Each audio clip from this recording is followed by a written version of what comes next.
nostra proposta è 23 materie, sono 68 articoli e 23 materie. Adesso a me spiace che ormai sia diventato uno dei must comunicativi, però non può neanche passare il principio che l'abito di uno deve andare bene a tutti. Allora, se dimagrisci un po', magari puoi sfiancartelo un po' l'abito, puoi sistemartelo, ma tu non mi puoi ridurre di 3-4 taglie l'abito perché hai solo quello in magazzino, vuol dire che non sei un buon negozio. E così...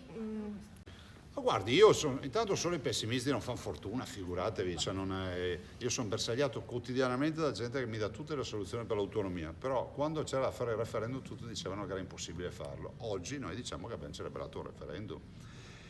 La trattativa c'è, prendiamo anche atto, per chi vuole vedere la bottiglia mezza piena, che nell'agenda del governo a livello nazionale da qualche anno esiste il tema autonomia. È un tema che muove il Presidente del Consiglio, è un tema che muove i ministri, è un tema che muove la stampa internazionale, gli osservatori, quindi vuol dire che qualcosa di buono l'abbiamo fatto. E l'autonomia, credetemi, la porteremo a casa. Secondo me, lo abbiamo dimostrato alle Olimpiadi, sarà ancora più facile. L'importante è fare 2 o 3 mosse giuste. Tra quanto lo portate a casa?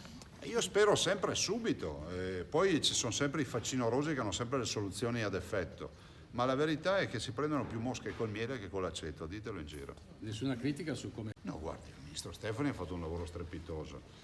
I grillini, l'unica energia che hanno speso, l'hanno spesa per spiegare, portare una narrazione a livello nazionale che non condivido, che l'autonomia era la volontà di dividere il paese.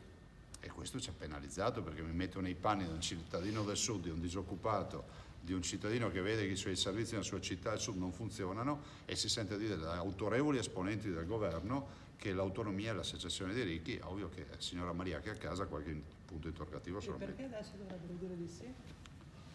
Ma perché noi continueremo a comunicare che l'autonomia per noi non è la secessione, non è la mancanza di volontà di tenere coeso il paese, non è la messa in discussione dei livelli di prestazione, ma la volontà di portare responsabilità in un paese dove di responsabilità ce n'è poca. Vi ricordo l'ultimo dato, CGA di Mestre, evasione fiscale in Italia 110 miliardi di euro, sprechi nella pubblica amministrazione 200 miliardi di euro.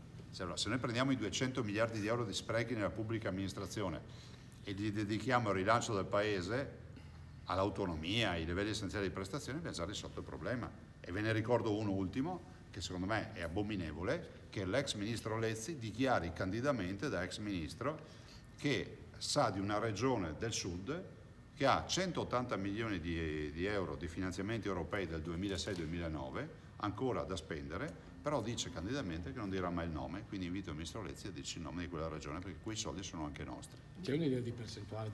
Ma guardate, a parte il fatto che il ministro lo incontrerò anche giovedì alla conferenza delle regioni, la prossima tappa sarà quella sicuramente da mettere nel giro io spero di una settimana già iniziare a far lavorare i tecnici sulla base della nostra intesa e sulle controdeduzioni che faranno gli uffici del governo per il tramite del ministro.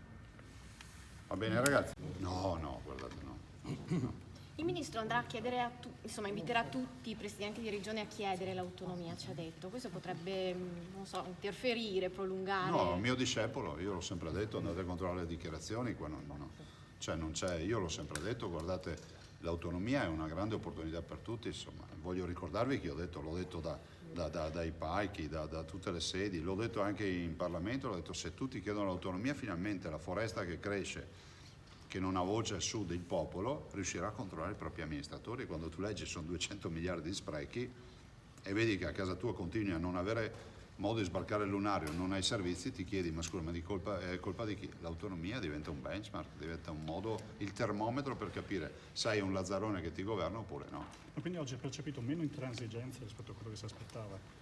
Guardate, c'è da una riunione così si percepisce che bisogna lavorare, punto. Io non aggiungerei altro, nel senso che, come si può dire, il beneficio dell'inventario è d'obbligo e quindi non mi sento di fare attacchi o di dire altro. Il ministro ha detto che è disponibile a ragionare, apriamo subito un tavolo, noi siamo qui solo per lavorare, per portare a casa l'autonomia. Il ministro ha detto guarda, il nostro primo obiettivo è l'autonomia, quindi se devi segnarti Veneto scrivi autonomia.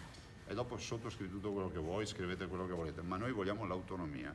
E ho anche precisato al Ministro che 2.328.000 veneti non sono un partito, sono i veneti.